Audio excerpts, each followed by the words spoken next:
आज हमको पढ़ना है संघ सरकार। संघ सरकार हमारे देश में सरकार यानी संघ सरकार का वर्णन है वो अनुच्छेद 52 से लेकर 78 तक किया गया। अनुच्छेद 52 से लेकर 78 तक संघीय सरकार का वर्णन किया गया। भाग कौन सा है? भाग 5। क्या है? भाग 5 अनुच्छेद 52 से लेकर के 78 के बीच में संघीय सरकार के बारे में बताया गया है। ठीक है, संघीय सरकार यानी कार्यपालिका। तो सरकार के अंदर क्या आएगी? कार्यपालिका। कार्यपालिका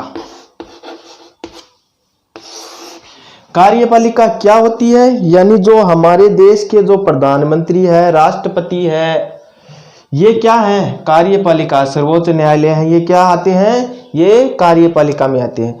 तो कार्यपालिका में सबसे पहले हम लेंगे राष्ट्रपति। राष्ट्रपति के बारे में हम अध्ययन करेंगे। तो सबसे पहले हम राष्ट्रपति है, उनके बाद देखेंगे कि क्या क्या है। यानी राष्ट्रपति के पहले अनुच्छेद देख लेते हैं। एक बार अनुच्छेद आपको वैसे याद करवा दूं, उसके बाद में सारी की सारी बातें वैसे अनुच्छेद साथ साथ में चलते लिखते में जाएंगे और इस तरह भी याद कर लेते हैं। तो अनुच्छेद देखो, राष्ट्रपति से संबंधित अनुच्छेद। किससे? हमको क्या पढ़ रहे हैं? राष्ट्रपति। राष्ट्रपति देखो, अनुच्छेद 52, अनुच्छेद 53, अनुच्छेद 54, अनुच्छेद 55, अनुच्छेद 56। ठीक है, अनुच्छेद 57, अनुच्छेद 58, अनुच्छेद 59, अनुच्छेद 60 और 61। भाई ये राष्ट्रपति से संबंधित अनुच्छेद और भी आएंगे, वो भी मैं बता देता हूं। देखो, अनुच्छेद 52 राष्ट्रपति के पद की व्यवस्था। क्या है? राष्ट्रपति के पद की व्यवस्था। यानी अनुच्छेद 52 में कहा गया है कि देश के लिए एक राष्ट्रपति होगा। क्या होगा? राष्ट्रपति होगा। अनुच्छेद 53 समस्त कार्यपालिका शक्ति है वो किस में निहित होंगी? राष्ट्रपति में। तो कार्यपालिका शक्ति, कार्यपालिका शक्ति किस में निहित होंगी? राष्ट्रपति में। ठीक है ना। अनुच्छेद 54 में राष्ट्रपति का निर्वाचन। क्या? निर्वाचन। निर्वाचन, वो निर्वाचन वगैरह किस तरह से होता है, क्या विधि होती है, वो सारी की सारे हम पढ़ेंगे बाद में। देखो एक बार तो ये अनुच्छेद है, ये देख लेते हैं। अनुच्छेद 55 में है राष्ट्रपति के जो निर्वाचन है पद्धति या विधि, यानी निर्वाचन विधि। निर्वाचन विधि की क्या विधि है? वही आनुपातिक वाली, आनुपातिक प्रतिनिधित्व की एकल संक्रमणीय मत प्रणाली के अनुरूप अप्रत्यक्ष रूप से गुप्त मतदान द्वारा राष्ट्रपति का निर्वाचन होता है। अनुच्छेद 56 में है राष्ट्रपति की पदावती। क्या है? पदावती। क्या है? राष्ट्रपति की पदावती। ठीक है, वो डस्टर कहाँ गया?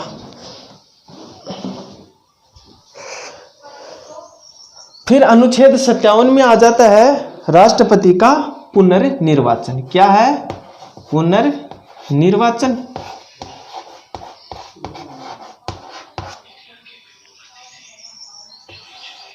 पुनर्निर्वाचन।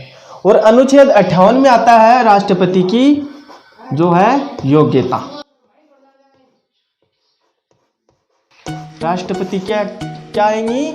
योग्यता। अनुच्छेद 58 में क्या है? राष्ट्रपति की योग्यता।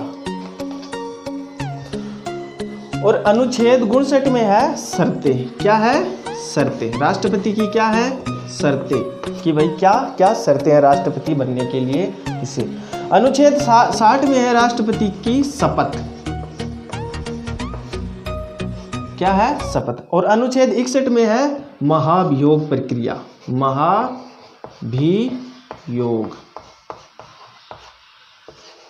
महाभियोग प्रक्रिया। तो ये राष्ट्रपति से संबंधित कुछ अनुच्छेद है, और भी बताऊंगा। एक बार ये देखो अनुच्छेद 52 राष्ट्रपति का पद, यानी राष्ट्र देश के लिए एक राष्ट्रपति होगा। ठीक है। अनुच्छेद 53 कार्यपालिका शक्ति किस में निहित होंगी? राष्ट्रपति में निहित होंगी, ठीक है। तो हो गया, यानी अनुच्छेद 52 राष्ट्रपति होगा, अनुच्छेद 53 समस्त कार्यपालिका शक्ति है वो राष्ट्रपति में निहित होंगी, अनुच्छेद 54 राष्ट्रपति का निर्वाचन, अनुच्छेद 55 यानी राष्ट्रपति का निर्वाचन है वो किस विधि से होता है, अनुच्छेद 56 है राष्ट्रपति की पदावधि की व्यवस्था, अनुच्छेद 57 राष्ट्रपति का पुनर्निर्वाचन, अनुच्छेद 58 राष्ट्रपति की योग्यता, और अनुच्छेद 59 है वो राष्ट्रपति की शर्तें हैं, अनुच्छेद 60 शपथ, और अनुच्छेद 61 महाभियोग की प्रक्रिया। इसके अलावा और अनुच्छेद है वो देखते हैं वो कौन कौन से हैं, देखिए। तो 61 तक महाभियोग तक हो गए। फिर आते हैं अनुच्छेद 72। एक अनुच्छेद आता है अनुच्छेद 72। इसके तहत राष्ट्रपति है वो दंड पाया गया, दोषी पाया गया व्यक्ति को क्षमादान कर सकता है, यानी क्षमादान की शक्ति है। क्या है? क्षमादान की शक्ति। उसका दंड कम कर सकता है उस प्रकार से। अनुच्छेद 72 हो गया। अनुच्छेद 108, पहले 108 ले लेते हैं। अनुच्छेद 108 यानी जो साधारण विधेयक के संबंध में संयुक्त अधिवेशन बुलाता कौन? संयुक्त अधिवेशन।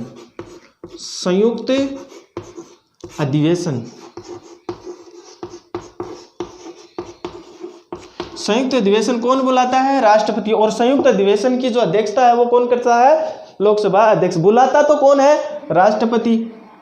अध्यक्षता कौन करता है? लोकसभा का अध्यक्ष। अनुच्छेद 111 यानी जो विधेयक होते हैं एक सदन से पारित होने के बाद दूसरे सदन में जाते हैं तो उनको क्या देता है? अनुमति देता है, यानी विधेयकों की अनुमति। विधेयकों को अनुमति क्या देता है? अनुमति देता है। यह अनुच्छेद 111 के तहत कहा गया। अनुच्छेद 123, अनुच्छेद 123 के तहत राष्ट्रपति अध्यादेश जारी करता है। क्या करता है? अध्यादेश जारी करता है। अध्यादेश ये एक प्रकार का कानून ही होता है, ठीक है ना। ये अध्यादेश क्या होते हैं वो सारे पढ़ेंगे। तो अनुच्छेद 52 से लेकर के अनुच्छेद 123 तक जो है यानी बीच बीच में छोड़ दिए गए हैं वो सारे के सारे राष्ट्रपति से संबंधित हैं। तो बात सीधी सी स्पष्ट है, आपको याद हो गया होगा। अनुच्छेद 52 है वो अनुच्छेद राष्ट्रपति के पद की व्यवस्था करता है। अनुच्छेद जो 53 है वो राष्ट्रपति की समस्त कार्यपालिका शक्ति है वो राष्ट्रपति में निहित होंगी देश की। अनुच्छेद 54 है राष्ट्रपति का निर्वाचन होगा। अनुच्छेद 55 है राष्ट्रपति के निर्वाचन की विधि होगी। अनुच्छेद जो 56 है वो राष्ट्रपति की योग्यता है, राष्ट्रपति का कार्यकाल है। अनुच्छेद जो 57 है वो राष्ट्रपति के पदावधि की व्यवस्था की गई है। अनुच्छेद 56 पदावधि की व्यवस्था हो गई। अनुच्छेद 57 है वो पुनर्निर्वाचन। अनुच्छेद 58 राष्ट्रपति की योग्यता। अनुच्छेद 59 राष्ट्रपति की जो शर्तें हैं, और अनुच्छेद 60 है वो राष्ट्रपति की शपथ है, यानी शपथ कौन दिलाता है, किस प्रकार शपथ लेता है राष्ट्रपति, उसके बारे में। अनुच्छेद 61 है वो राष्ट्रपति के महाभियोग की प्रक्रिया है। अनुच्छेद 72 है वो क्षमादान करता है, यानी दोषी पाए गए व्यक्ति को क्षमा कर सकता है। अनुच्छेद 58 संयुक्त अधिवेशन की व्यवस्था की गई है। अनुच्छेद 111 है वो विधेयकों को अनुमति देने का कार्य करता है। अनुच्छेद 123 के तहत अध्यादेश जारी करता है। तो यह संबंधित राष्ट्रपति से संबंधित कुछ अनुच्छेद थे, ये पहले बता दिए। अब हम अगले वीडियो में पढ़ेंगे राष्ट्रपति के बारे में जो विस्तार पूर्वक कि राष्ट्रपति का निर्वाचन किस प्रकार होता है, राष्ट्रपति को निर्वाचन की प्रक्रिया क्या है, उसकी योग्यता क्या है, और उसके बारे में हम सविस्तार से पढ़ेंगे। तो स्टूडेंट अगर वीडियो अच्छा लगा हो तो लाइक कर देना और चैनल को सब्सक्राइब कर देना और शेयर ज़रूर करना। जय हिंद, जय भारत।